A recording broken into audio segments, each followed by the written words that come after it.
went out this evening. Let's worship the Lord again this evening. Thank the Lord for the service this morning. We appreciate His presence.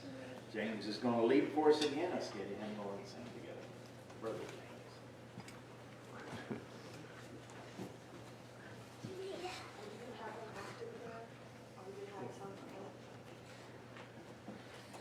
This morning, Brother Joe addressed me as Brother James, and as I sat down, and my youngest daughter apparently didn't approve. She said, "That's not Brother James, that's Dad."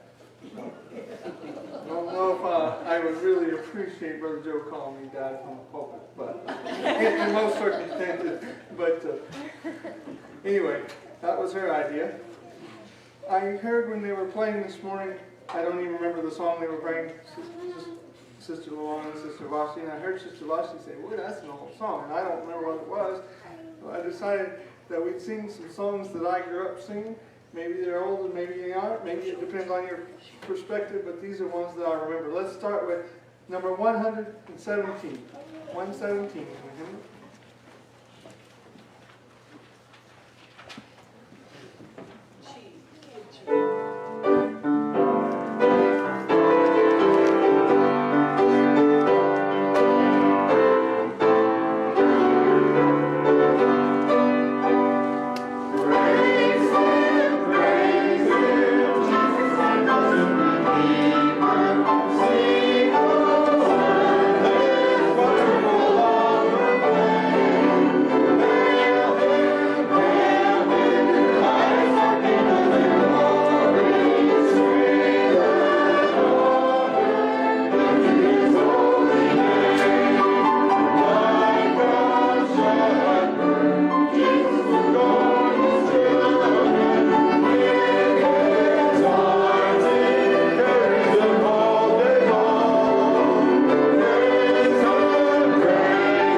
Songs with this name in here, and I think I got the wrong one.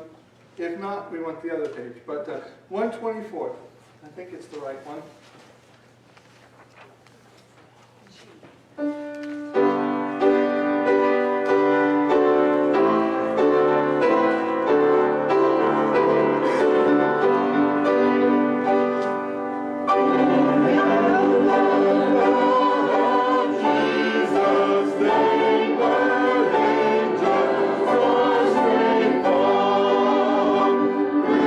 For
sharing.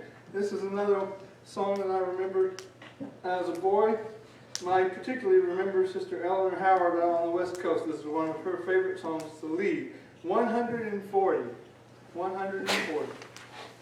Oh, the unsearchable riches of Christ.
Thank you, Brother James.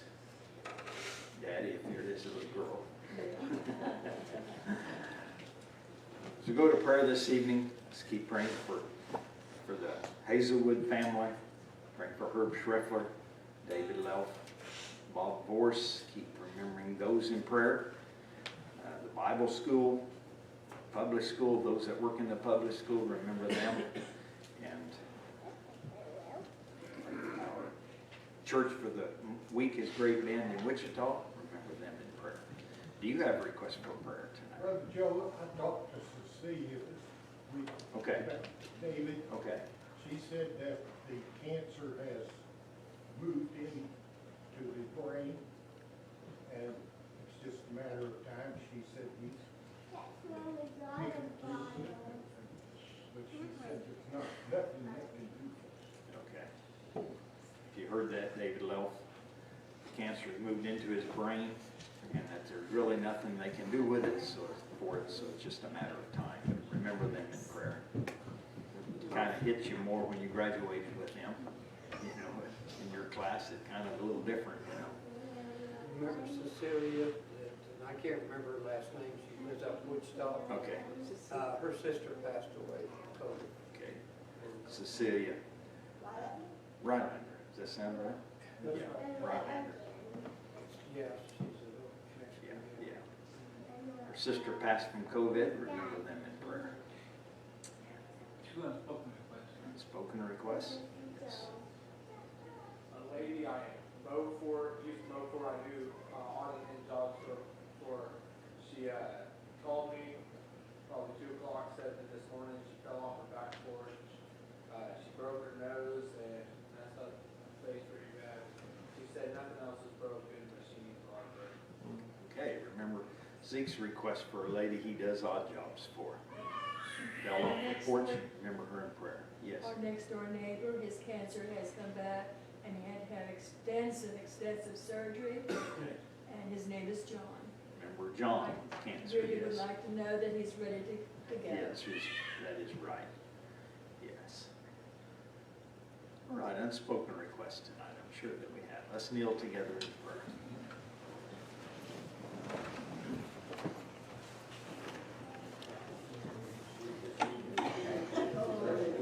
We thank you that you hear us. Thank you that thou art listening. Thank you, Lord, for Jesus on the right of the Father, interceding for us, caring about those who we care about, Lord, and those we don't even know about. Thank you, Lord, that you God. You're all knowing, everywhere present. Oh, we thank you so much for that. We pray tonight, Lord Jesus. Help us to fill out your God. Help everyone to know that he's ready to meet God. We pray that you would strengthen God. Pray that you would strengthen and help. Help us to be a blessing. Help us, Lord Jesus. We pray, Lord, for David. Help him to be ready to meet you. How long will it take, Lord God, Jesus, help him to be ready to meet you. Those who Lord mentioned, oh, pray for Cecilia, lost her sister. Oh, precious Lord, help us, only you know how to do.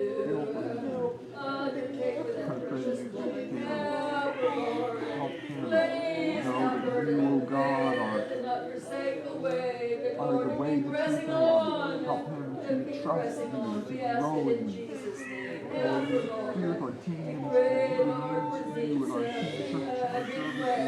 help him to be a light. Without your help, Thank it's you, Lord, nothing. keep It us all comes alive. apart. It comes unraveled. But Lord, you keep us Thank together, you, and you are the Lord. central We thing. pray We that need you you, would Lord. indicate this all that you Lord, I want pray to you do. help Robert Turner. Bless you, Lord. Individuals Bless you. in We Jerry, pray for Washington, help him out. Washington. Peterson, Lord, they're coming home, the Shapers, we and pray that you would Brenda supply Manuel's their going to financial Mexico, all these needs. different Pray missionary that you endeavors, would Lord, are close to our hearts, that Lord. We you want to would keep come on the them scene and just in our give them a prayers. We hand want of to heaven. look out after Lord, them, their everybody needs, has a and look out lot for on them. their plate. We pray for I those pray who that are you would hurting, you those would who help are in in these pain. different situations. Lord, Lord, now we school pray year, for Curtis physician. going, We Gordon, pray that as you he would is give a healing having a touch. Bible at his church, and as he's there as well. And Jesus' name Lord, we that your pray. presence would be there, and you Lord, would draw all people the to you. And it'd be requests we have exciting. It'd be some remembered, great things done and as thou hast, we people are pray convicted that and thou drawn wilt to you. come Lord, I on the pray that you would bless scene. Josiah Open as the he windows is of leaving grace soon. and I pray that you'd help salvation. him. Lord, the rich dreams. Lord, I pray you'd give Speak him in every touch heart down. and life, Lord, of Lord, those pain that is are suffering for fun. thy name's No sake. fun, In Lord. Jesus' You name we allow us to go pray. through it for a purpose, and Lord, I pray God, that help you me would be true and make faithful this to pain thee. for a Help purpose, me. God. I pray you help Help the us, dear unspoken Heavenly request of the Father. nation, Lord. You You know, know, Lord, what needs to be done, but help us to do what request we of must do.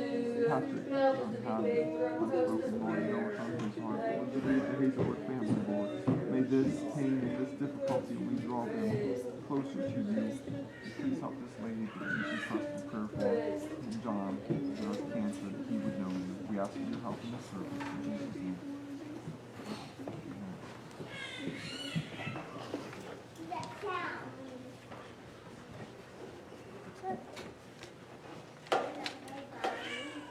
All right, 423.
Successfully found my paper after prayer. So anyway, Tuesday evening teens at 6 p.m. at school. Wednesday evening prayer time 5 to 5:30. Children's church at 7 in the fellowship hall. And we'll be doing a pastor devotional. Again, we need to get a Wednesday evening for us adults to go on sometime. And if you have a suggestion, come to me about it. We'll see what we can work out. Church business meeting Tuesday, May the 4th. So remember that, May the 4th at 7 p.m. here at the church. Also, Lloyd Jones' surprise birthday party announcement is out on the bulletin board. So if you go out and look at that, help Lloyd Jones celebrate 80 years old. So, all right, does someone have a word of testimony you'd like to give this evening? Yes, I do. Good. This morning, everything, when I left church and everything, when I was out there on King Street going home, it was kind of warm, and I thought and everything, I'd just try my air conditioner out.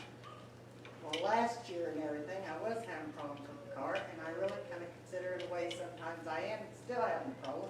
But the ordeal is, I'm running the air. And I run it to church this evening and everything. It was 84 degrees at my place. I thought, I got to run the air, and it's working. I just want to thank Jesus for helping me. Praise the Lord. Good. Praise the Lord. Praise the Lord. Glory to God. This song certainly is my testimony. It's just a wonderful miracle that I find myself where I am. I'm glad to be in the center of God's will. I'm 20 hours from where I started from, but thank the Lord, He's here too. Yes. I thank the Lord that Yes. He got me out of where He found me and Yes. brought me into amongst the holiness people. Oh, it's just wonderful. This wonderful doctrine that we're studying on Sunday morning, it means a whole lot to me. Yes, it does. Told that you could never get rid of the old nature, could never, as long as you lived, you had to have that. Yes. But I found it is not so. They're too late now to tell me. I'm glad for this freedom and this wonderful joy unspeakable, something that satisfies in here, and you don't have to walk around with condemnation. You can be free. I'm glad He satisfies my soul. Yes. Amen. Good. Good. Good. Also remember the graduation honor the graduates, May the 16th, with the carrying dinner, Sunday morning, May the 16th. So remember that also. Right. Anyone else? We're going to have a musical special this evening. Pray for that. We're going to play page 386 if you want to follow along with the words. Kind of my testimony, and maybe we'll just play the whole song, all 3 verses, and then do the last part is a great hope, and I shall dwell in the house of the Lord forever, and I shall feast at the table spread for me. And I just could not help but think. My sister Vashti, when she was young once, she was rather discouraged with having to do dishes so often, and she said, be my luck, I'll be doing dishes at the marriage supper of the Lamb. But I'm thankful that she'll be happy doing them if that falls her lot. I'm glad for the hope that we have.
appreciate the music, don't you?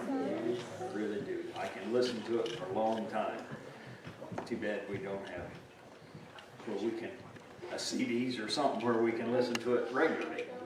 Love it. Maybe we ought to somehow figure out so we can listen to it more often than we do. Hebrews chapter 13, 2 verses 5 and 6. Hebrews chapter 13 and verses 5 and 6.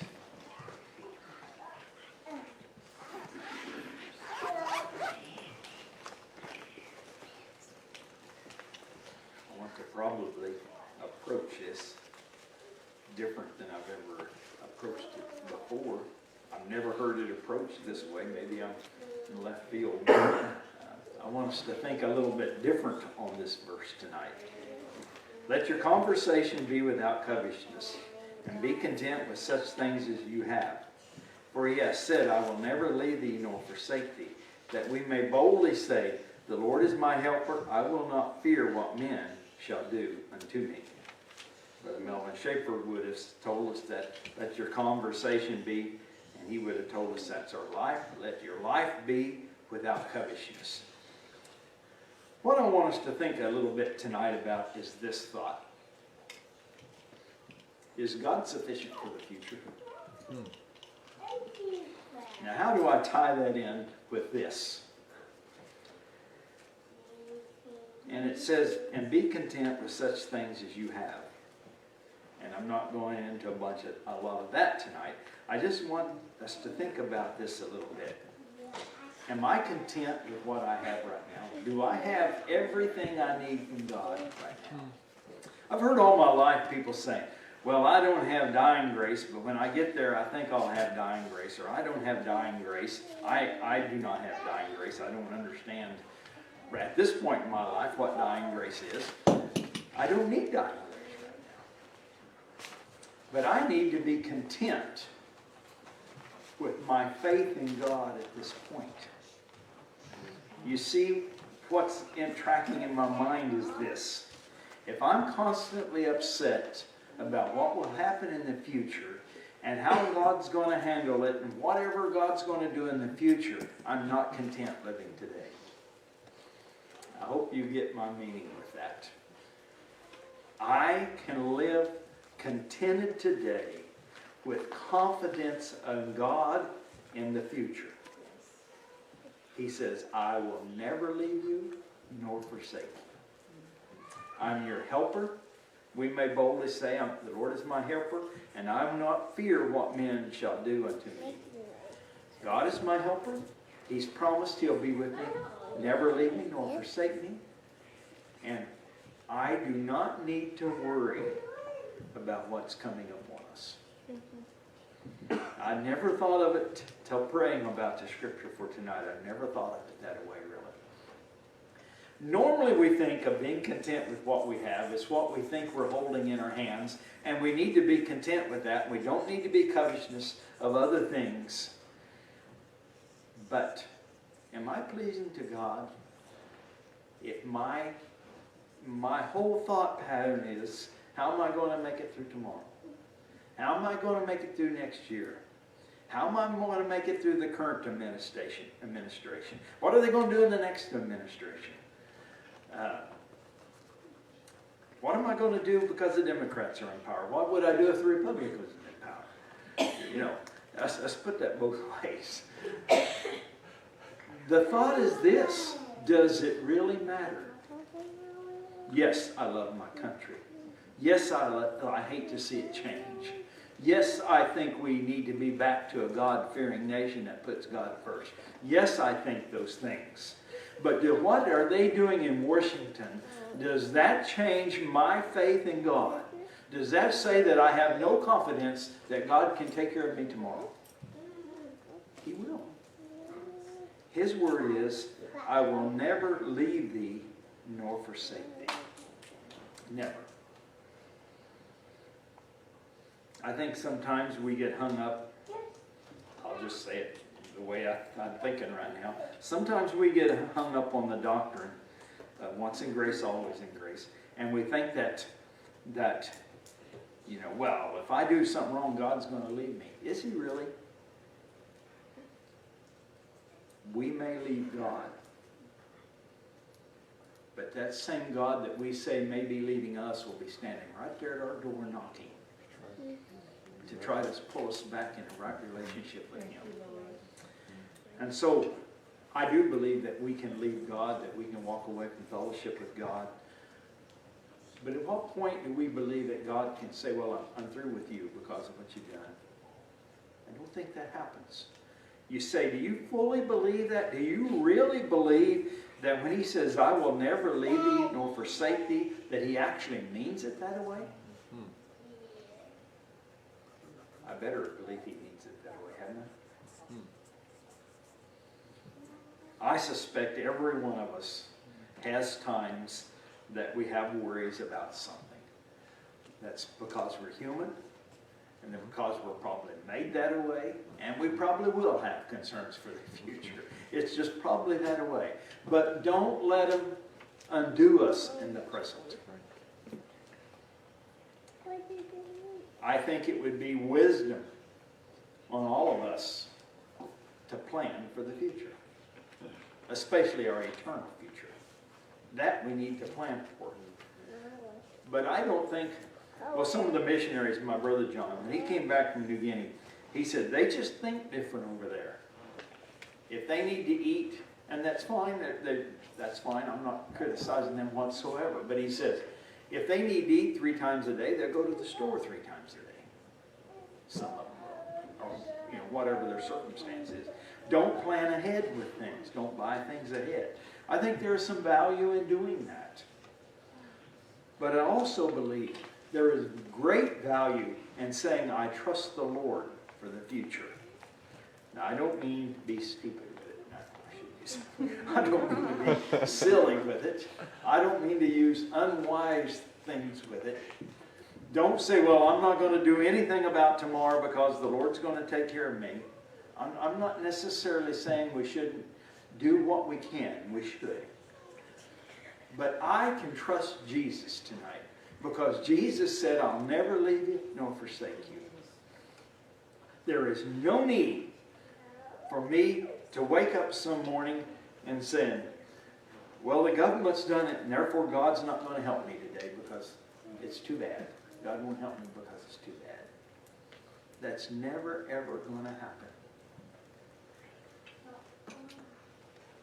There's millions of Jews and millions of others in Russia in years past that some people could make a case that God forsook them because Hitler killed them, Stalin or whoever it was in charge of Russia killed a lot of people in his day, and some could make a case that God forsook them. There are some tremendous stories that comes out of those days.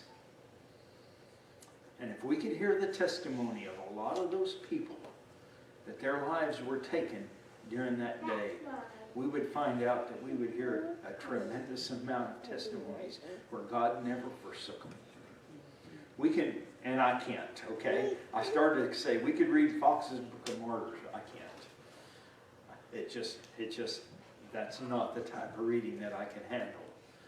But every one of them has a testimony. I assume the few I've read, every one of them has a testimony how God was with them. You see, God's saying, I'll never leave you nor forsake you. Never says that I'm going to bless you abundantly. He never says if you'll serve me, I'll reward you financially. He never says send me $50 and God will send you 1,000 back. He never says it that way. But what he says is, I will never leave you nor forsake you. And I will tell you there's times in everyone's lives, I believe tonight, there's times in everyone's lives when money or things will not fix their problem. It just won't do it. I don't care how much money you have. There are some names that are very familiar to us today. I'm not condemning them. I'm not up here speaking bad of anyone. Take it that away. I don't mean it that way whatsoever. But most of us are familiar with with the name Bill Gates, or Jeff, whatever his name is, that started Amazon or whatever. We're familiar with those names. Those men have riches that we don't even dream about. Some people probably daydream about having millions. They don't, because they already have billions. There will come a time in their life when they're next to death's door, and it won't matter how much money they have. It won't do them any good whatsoever.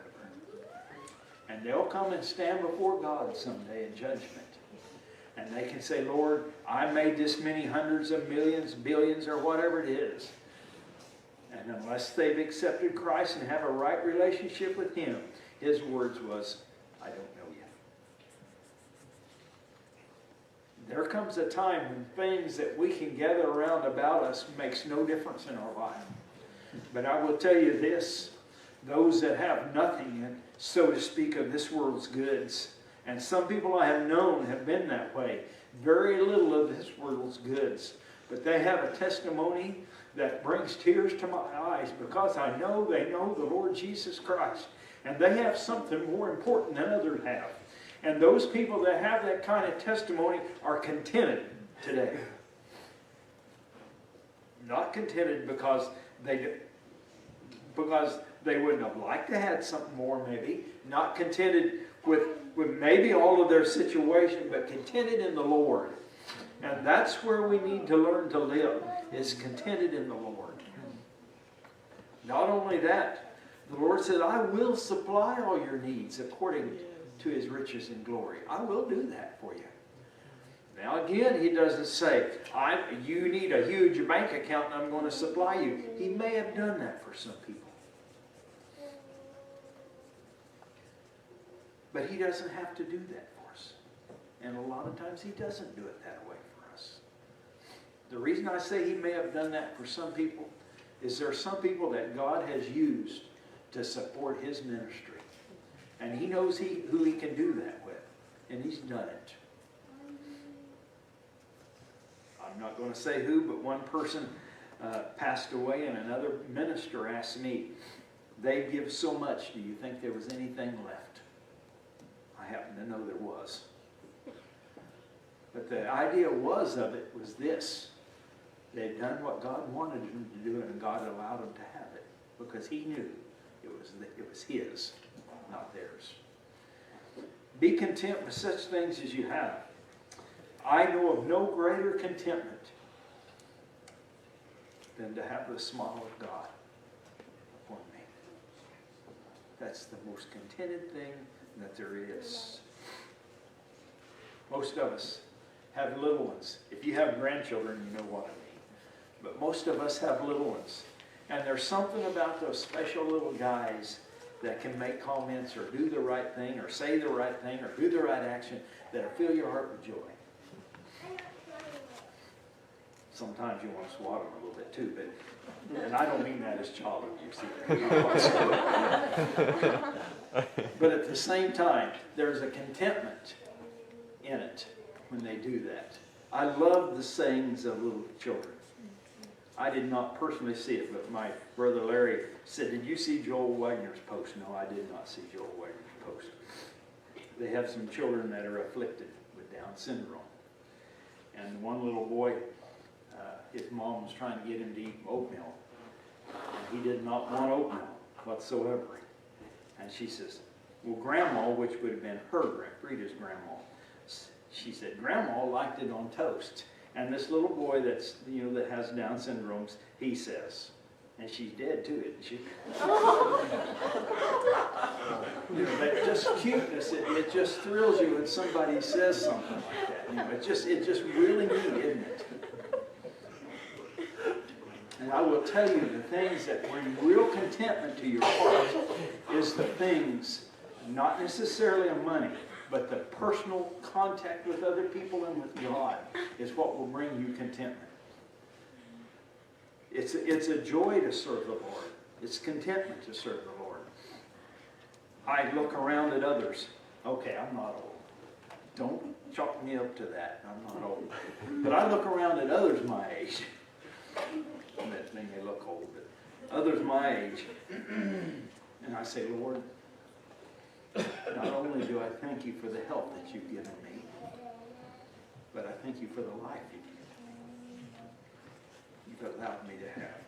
I see people my age, if they're even alive, they have some very major health issues or physical problems. And I say, Lord, thank you that you've kept me healthy. I see the lives they messed up, and they pay for it today. And I say, Lord, it's your mercies that I'm not reaping some of the things that they are. And I tell you, that results in a contented life. You can get around people that's saying, well, I'd like to do this, I'd like to have that, I'd like to, and they're always wanting something in the future. And I guess that's why I thought a little bit this way tonight. As a Christian, do I need to want more of God in the future? Yes, it's a goal. But do I have a need for more of God? How do I say it? I need to be content with God today. If I think I need more of God today and not content with how much God I have today around me, then I need to do something about that. And I can with the Lord's help. But I'm saying, do I look forward to a day where there's a closeness to God? Do I look forward to a day where there's joy in serving the Lord? Do I look forward to a day where I think the Lord's going to answer my prayer? Do I look forward to that? I don't need to, according to Jesus. I need to be content today. I can have all of Jesus I want today. No, I don't mean that we rest. I don't mean, I can't express myself tonight the way I want to. I don't mean that we ought to be satisfied with never seeing more of God. I don't mean that. I don't mean that we shouldn't strive to be more like Him. I'm not saying that. But I need to live in a place I'm content with God in my life now. Living in the future, we have no concept of the future. We live in a day where people want all the future has now. We live in a country that thinks that too. Borrowed money means nothing to a lot of people in to our country anymore, it seems like. And it does mean something in the long run. We will pay for that. Personally or as a nation, we will pay for that. Let's be content with what we have now. And what brings contentment now is faith that God will take care of the future.